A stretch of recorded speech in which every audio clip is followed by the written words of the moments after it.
Sir हमने मकान खरीदने के लिए 1,77,000 रुपये लाजर नाम के व्यक्ति से लिए थे 4 साल पूर्व 2020 में।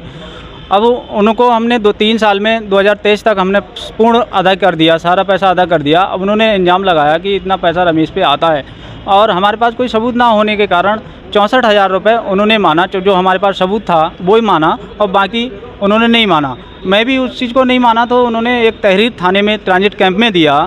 जो धीरेन्द्र कुमार नाम का एक दरोगा जी थे, उन्होंने मुझे फ़ोन करके बुलाया था। बुलाने के बावजूद उन्होंने ज़बरदस्ती लिखवा लिया और इनमें गवाह उन्हीं के थे, मैं अकेला था तो मैं दबना पड़ा। मैंने लिखवा के चलो मैंने ठीक है, नहीं प्रूफ है मेरे पास, कोई बात नहीं, मैं इतने पे सहमत हूँ। मैं सहमत हो गया। मैंने ये चेक द्वारा जनवरी में 25 जनवरी 2024 को दे दिया। देने के बाद ये सब कुछ मामला ठंडा हो गया। ठंडा होने के बाद फिर 6-7 मंथ बाद मेरे पास कॉल आता है, यही 15 सितंबर को, जो अनिल नाम का व्यक्ति है वो डीएम कार्यालय में अपना कार्यरत बताता है और मेरे से कहता है मैं डीएम ऑफिस से बोल रहा हूँ, एक लाजर नाम से एक एप्लीकेशन आई है और आप पे 3,10,000 का इंजाम बता रही है, आप पैसे नहीं दे रहे हो, आप वो पैसे दे दो, नहीं तो आपको पकड़ करके हमारी टीम आएगी और आपको जेल भेज दिया जाएगा।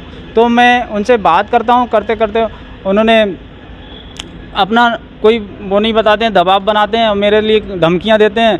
कहते हैं कि पैसा नहीं दोगे तो ऐसा करा देंगे, वैसा करा देंगे। और अजय कुमार नाम का लड़का है, वो गाली गलौज करता है। मैं कंपनी आता हूँ, रास्ते में मिलता है, गाली गलौज करता है, वो भी मारने को धमकी देता है। एक बेला नाम की लेडीज़ है, उस पर केस भी हैं 420 के केस हैं, लेकिन वो दलाली का ही काम करती है। मोहल्ला वाले सब परेशान हैं उससे और मेरे को भी परेशान करते जा रही है। और जो अनिल नाम का व्यक्ति है वो उन लोगों से मिला हुआ है, लाजर जी से मिला हुआ है। जिससे अनिल जो है ये क्या डीएम ऑफिस में काम करता है? अपना कार्यरत काम बताता है, लेकिन पोस्ट नहीं बताता है कौन पोस्ट पे हूँ मैं, लेकिन डीएम ऑफिस से ही बताता है। एक जरा सा मैं दोबारा समझना चाहता हूँ भाई साहब, आपने 1,77,000 रुपया लिया इनसे ब्याज पे? जी, टोटल लिया। कितने % ब्याज पे लिया आपने? सर परसेंटेज कुछ नहीं था, ये 2,500 रुपये मंथ के हिसाब से हमारा ब्याज था कि जब तक पैसे नहीं दे रहे हो 2,500 रुपये देते रहना, कोई बात नहीं बेटा। मतलब तो आपने 1,70,000 का 2,500 रुपये देना है? हाँ, 2,500 रुपये देना है और बाकी हमने सारा पैसा वैसे कर दिया।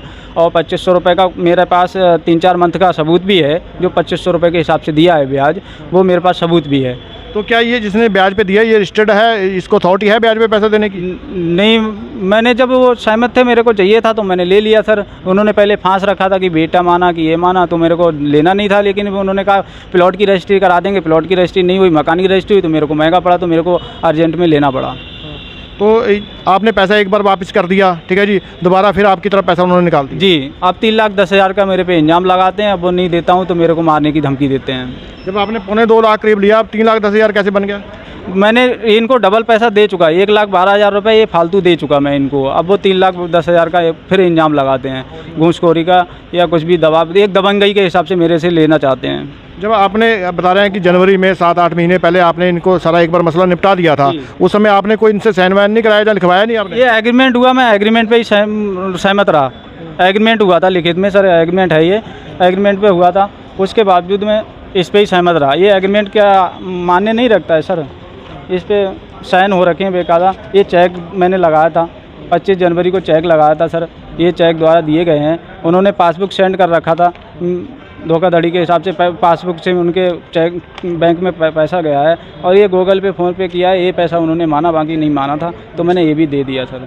वो दे दिया। अब 3,10,000 का दोबारा और आपके ऊपर जो है आरोप लगा रहे हैं। आरोप लगा रहे हैं। आज आप आए हो कप्तान साहब से मिलने के लिए, तो इन्होंने क्या कहा है?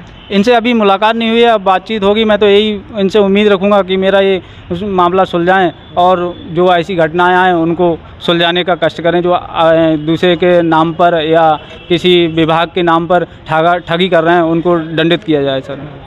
तो आप जब आपने अपनी तरफ सही हो, आपने एकदम से पैसा दे दिया, उनको सब कुछ निपटा दिया है, तो फिर आपको डरने की क्या ज़रूरत है? क्या वो गुंडाई करते हैं आपके साथ में? सर यहाँ पे मेरा कोई नहीं है, मैं अकेला जॉब करता हूँ और मेरा परिवार है वो बरेली रहता है और ऐसा कुछ घटना नहीं हुई है, लेकिन धमकाया गया है। तो अगर घटना कुछ होती तो मैं बुलाता, परिवार से बुलाता, लेकिन घटना मेरे साथ ऐसी नहीं हुई है। मैं उम्मीद वही कर रहा था कि घटना अगर होगी तो देखा जाएगा। मैं इस चक्कर से मैंने परिवार वालों को परेशान नहीं किया है, मैं अकेला झेल रहा हूँ। ये बात सोच रहे हैं कि एक गरीब आदमी अगर मजबूरी में किसी से पैसा लेता है, ब्याज भी दे रहा है, सब कुछ दे रहा है, उसके बाद में इस तरह से शोषण किया जा रहा है उसका, तो जो हमारे अधिकारी हैं, जो हमारी पुलिस है, जहाँ हमारे जितने भी प्रशासनिक अधिकारी हैं, उनको इस तरफ ध्यान देना चाहिए कि पहले शाहूकारों का ब्याज होता था, शाहूकार जिस तरह से लोगों का शोषण करते थे, लूटते थे, आज भी एक तरह से आज के ज़माने के शाहूकार बैठे हुए हैं जो कि हर किसी गरीब बंदे को, किसी मजबूर बंदे का नाजायज़ फ़ायदा उठा रहे हैं, और इसके ऊपर ध्यान देने की ज़रूरत है प्रशासन को। धन्यवाद।